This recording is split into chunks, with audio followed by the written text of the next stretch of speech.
Hey guys, I'm back again. By the way, how are you all doing? And this time, I'll be continuing the discussion of a paranormal film titled Paranormal Activity 2, 2010. This movie will show what caused Katie to experience such terrifying hauntings and an extreme possession. Okay then, instead of dragging it out, let's just jump right into the discussion. And if you like this channel, as usual, please go ahead and subscribe so you don't miss out on other interesting videos. The film begins with a vlog from a girl named Ellie who lives in the Elda Regency complex. As we can see, Ellie is making a vlog to welcome the arrival of her newborn baby brother, named Hunter. Then her parents, Christy and Daniel, immediately invite Ellie inside. I'm seriously the cutest baby ever. I take him? Not if he's sleeping. Shortly after, Daniel plans to do a room tour and show off the room for his newborn son. See? Pretty cool. Cheers. What's up, brother from another mother? But in the middle of it, her father catches Ellie on the phone with her boyfriend. Embarrassed, Ellie asks her father not to just barge into his daughter's room anymore. A little later, a maid named Martha is seen giving a short tutorial on how to calm a baby who won't stop crying. But come to think of it, after looking more closely, Christy's careless behavior kind of reminds us of someone. Hey! And sure enough, no sooner said than done. It turns out that Katie from the previous film is Christy's older sister. Shortly after, Katie feels all affectionate when she first holds her nephew. Then Katie says that she now really wants to have a baby too with her live-in partner. Long story short, a year later, Christy's family is seen having a pool party to celebrate their son's birthday. The event is lively and full of happiness. Get it wet. I gotta help you. Look at that perfect piece. I'm the... Stay on? What? It does stay on, but I didn't. Evil step. Oh, But little did anyone know, 6 months later, Daniel, who had just returned from a week-long vacation, was immediately shocked to see that his house was in disarray. Nothing seems to be actually missing. It's just As if someone had ransacked it. Thinking that this was the work of a burglar, they promptly checked every room and also looked for any valuables in the house. However, after a thorough inspection, not a single valuable item was missing. This made them realize that the incident wasn't the work of a thief. Really broken. I don't know if there's any. Oh. Go closest to. After checking all the rooms, they eventually assumed that the house had likely been broken into by a group of mischievous teenagers who took advantage of the empty house to throw a party. The next day, Daniel, not wanting to be caught off guard again, called a security technician to install several CCTV cameras in every corner of his house. Now that all the cameras were installed, every area of the house could be clearly monitored. Corner up there, so you get who's coming in and out of this door. Put a camera this season. Complete dark. Perfect. Yeah, so it goes up there like that. That night, or to be precise, on August 7th, 2006, it is revealed that this film takes place around 1 to 2 months before the events that happened to Katie in the previous film.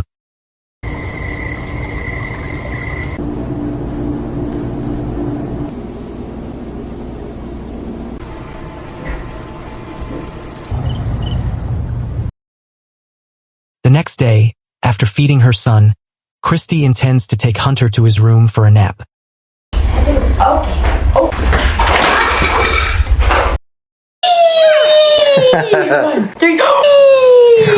Looks pretty good. I think it. Meanwhile, Christy, who is taking a bath, suddenly feels like spending time with her husband, so she asks Daniel to keep her company, especially since they won't have much time together the next day because Katie plans to come visit the house.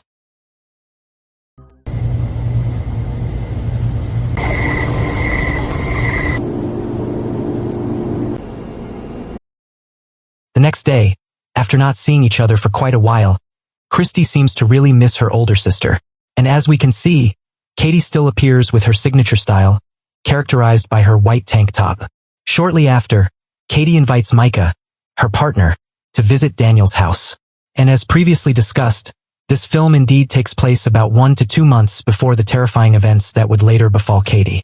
Continuing the previous story, Micah seemed impressed because almost every corner of Daniel's house was equipped with CCTV cameras. Daniel then explained that his house had been broken into by a group of mischievous teenagers who used the house to throw a party while it was empty. Are you watching that? There was no sign of force. A few hours later, Katie said that she wouldn't be staying the night because Micah was busy taking care of various tasks at their own house. Although feeling a bit disappointed, Christy couldn't force her sister to stay. At 4:30 p.m., a rather creepy incident occurred in Hunter's room.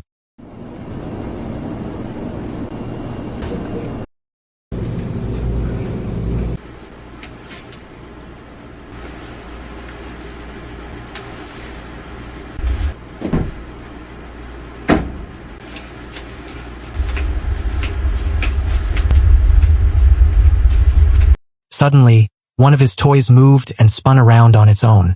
Christy, who saw this, immediately checked the surroundings but didn't find anything suspicious. She then eventually went back downstairs.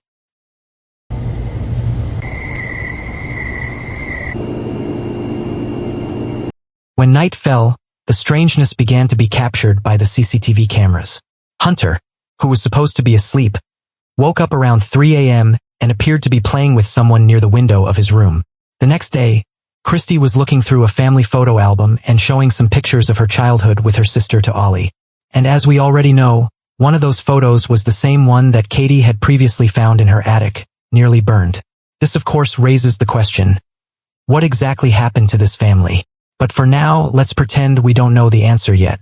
The following night, more strange occurrences emerged. This time, something happened again in Hunter's room.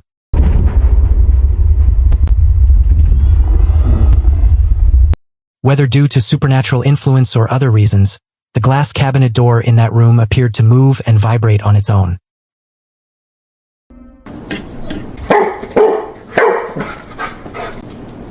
The next day, Ollie said that tonight, she and her parents would be going out. Because of that, Martine was asked to watch over Hunter until they returned.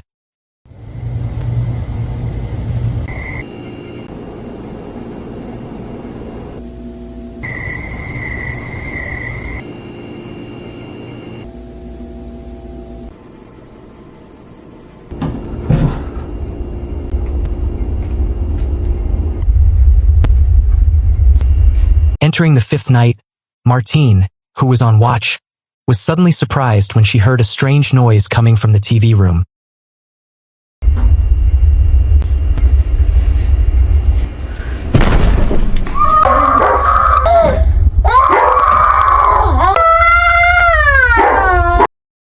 Sensing that there was a supernatural disturbance in the house, Martine, who was from Mexico, immediately tried to drive away the evil spirit using incense smoke.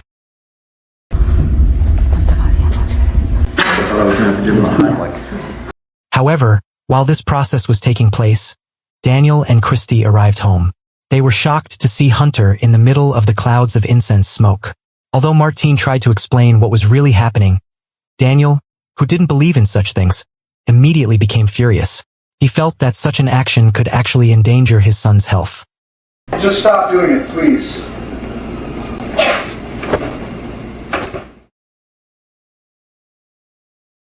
Even though Martine had served the family for many years before leaving the house, she warned Daniel to be more careful because there was an evil spirit lurking in their home.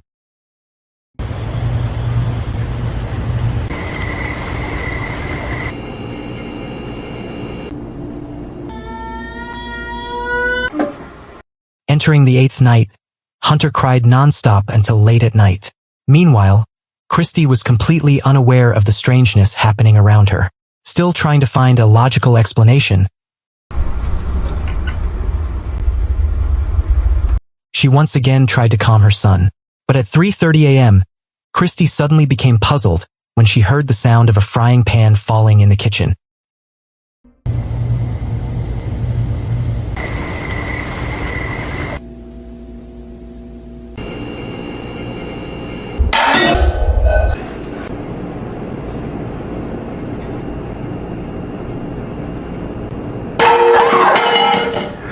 When the object fell a second time, Christy, now getting goosebumps, immediately ran to the bathroom in fear. I might definitely... Let's go, yeah. Oh, shh. The next day, after hearing about what Christy had experienced, Katie and Micah came by again to cheer them up.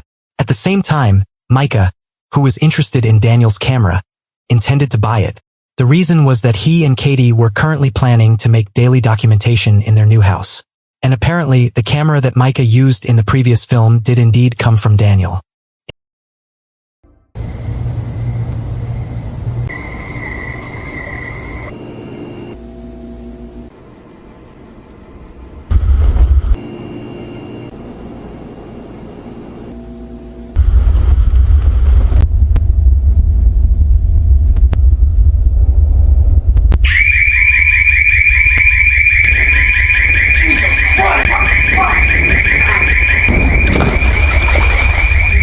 In the middle of the night, Daniel became furious again when he caught Ollie chatting with her boyfriend late into the night.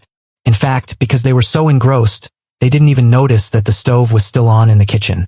However, Ollie insisted that she had never turned on the stove.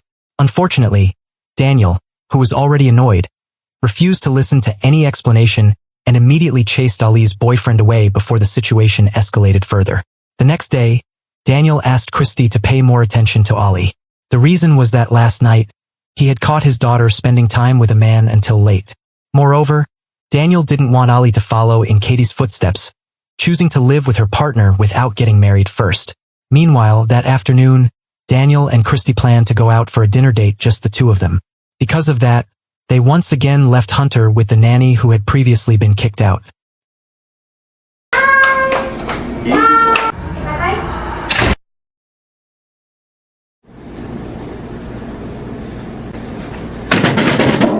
Taking advantage of the quiet house, Ollie and her boyfriend spent time together, sitting together, cuddling and enjoying the atmosphere.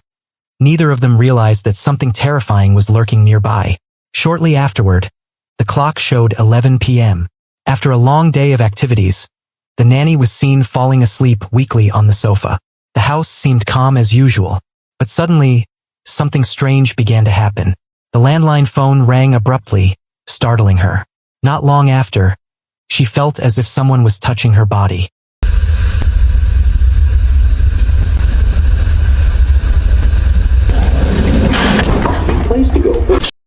Frightened, she decided to go sleep in the bedroom. As she was about to close the door, she felt as if something was holding it back from the outside.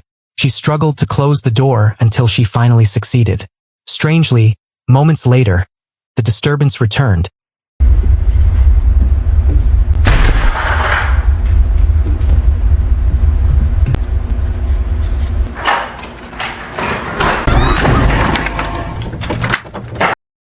As if searching for another way inside. Soon after, something far more terrifying began to happen.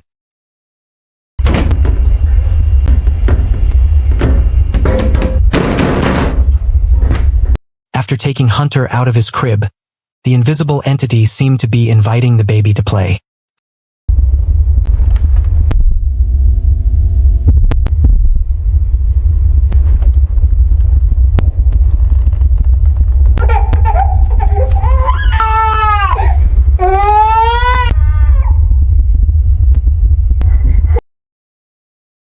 From the footage, Hunter appeared to be interacting with something that no one else could see.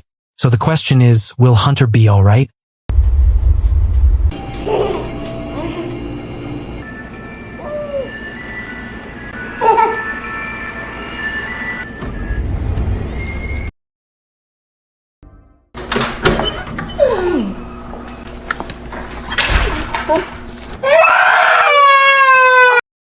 About 15 minutes later, Christy, who had just returned home, became annoyed when she saw Hunter crying alone. She thought Ollie had been negligent in taking care of him. Therefore, they tried to find Ollie's whereabouts. When Ollie finally showed up, Daniel, who was already furious, yelled at her for wandering off and leaving Hunter by himself. Ollie tried to explain all the strange events she had experienced the previous night. However, Daniel, who didn't believe the story, instead told Ollie to stop making up things that he considered nonsense. Still upset, Daniel brought up Ollie's personal life again and warned her not to cause any problems in the future. The next day, Ollie, still curious, tried to find an explanation for the terror she had experienced the night before. After searching for information for quite some time, she finally found an explanation that shocked her. According to the article she read, disturbances like that are often linked to the presence of a demon coming to collect on a pact. It is said that if a family desires wealth or certain benefits, they can make a deal with the devil. In return, the sacrificial offering demanded is usually a male child from that family's bloodline. Hearing this explanation, Ali began to wonder, did her family actually have a connection to demon worship in the past?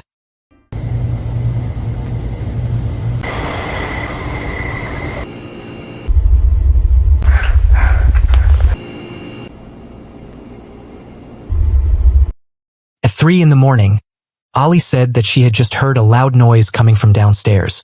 Even though the atmosphere was very frightening, curiosity still drove her to find the source of the sound.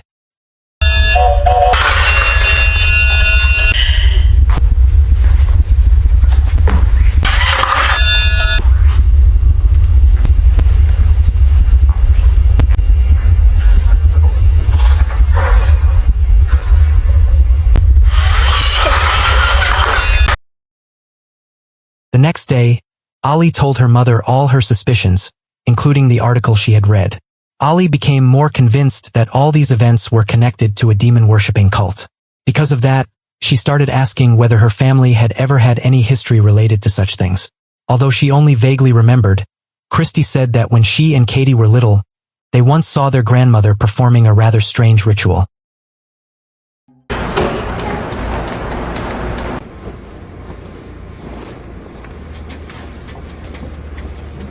While Daniel had gone out with his pet dog, Christy, alone at home, intended to relax while enjoying a cup of tea.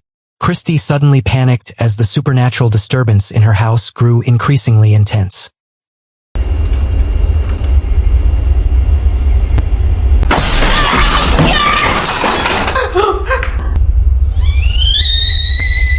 Although she was terrified out of her wits, when she heard the sound of the kettle whistling from the kitchen, Christy mustered her courage to immediately turn off the stove.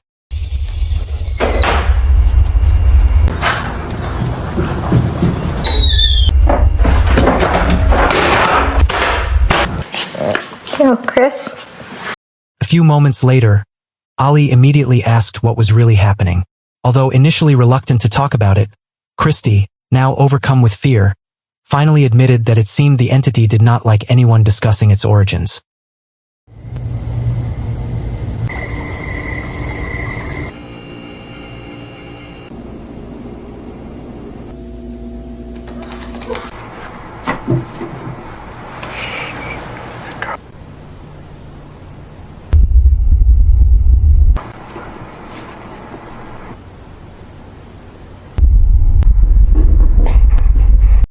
In the middle of the night, Abby, the family's pet dog who was always near Hunter, suddenly woke up after sensing a strange aura coming from downstairs.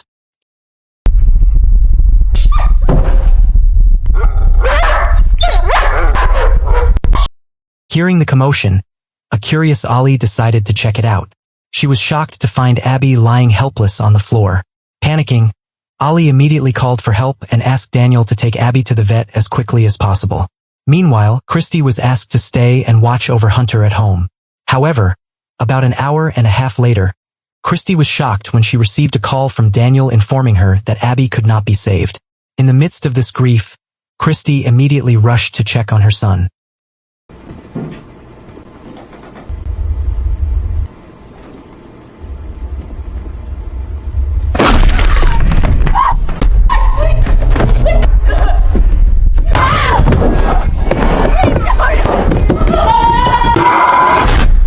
But just like the various strange events that had previously befallen this family, something terrifying happened again. Not long after, Christy suddenly became trapped in the basement. After being in there for about an hour and a half, she finally came out of the room. However, her behavior seemed very different than usual, as if something unknown had happened while she was in the basement. The next day, after hearing strange noises coming from the basement again, Ali immediately went to that location to check it out. So, just found a door? She was shocked when she found scratch marks on the door forming a mysterious inscription. Before she could understand what the writing meant, Ali immediately checked on Hunter and was stunned by what she saw. Ali was immediately shocked when she saw her mother standing blankly in Hunter's room with a very noticeable bite mark on her thigh. What's going on? But what was even stranger? A moment later, Christy suddenly appeared from outside the room as if nothing had happened. The next day, Ollie, feeling that something was off, decided to check the CCTV footage from the previous night. When Daniel returned home, Ollie immediately asked him to look at the recording that showed the strange incident that had befallen Christy.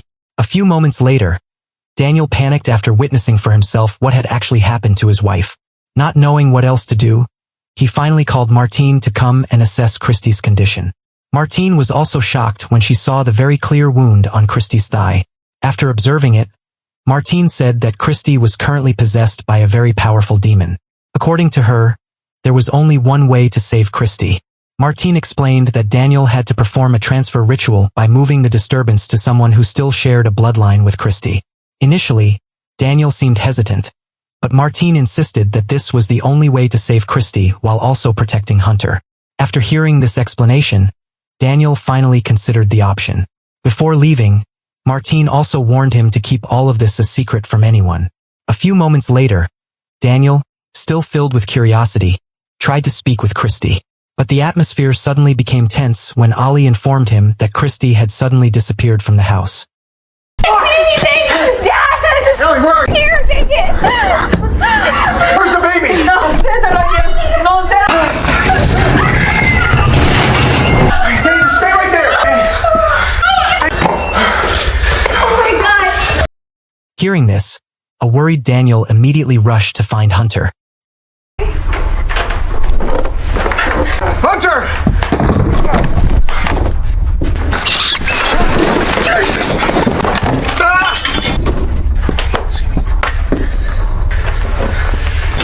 Fuck! Damn it. And he was greatly relieved when he managed to find his son safe and sound. However, without him realizing it, something was lurking in the distance.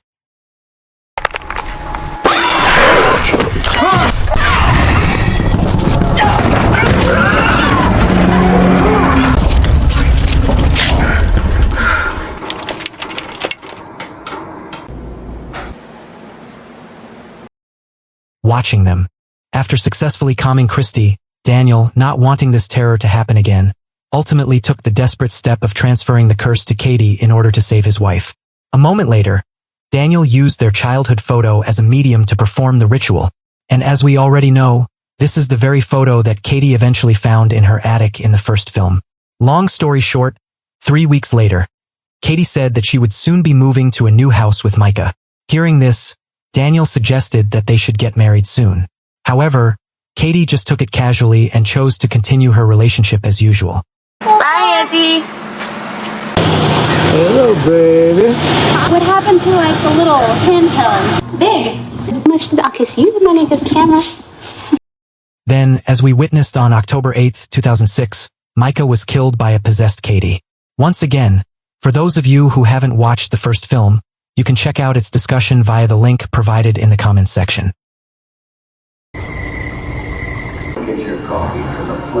Now the story shifts to the present, specifically one day after the incident that befell Micah. For over 50 years, we've kept...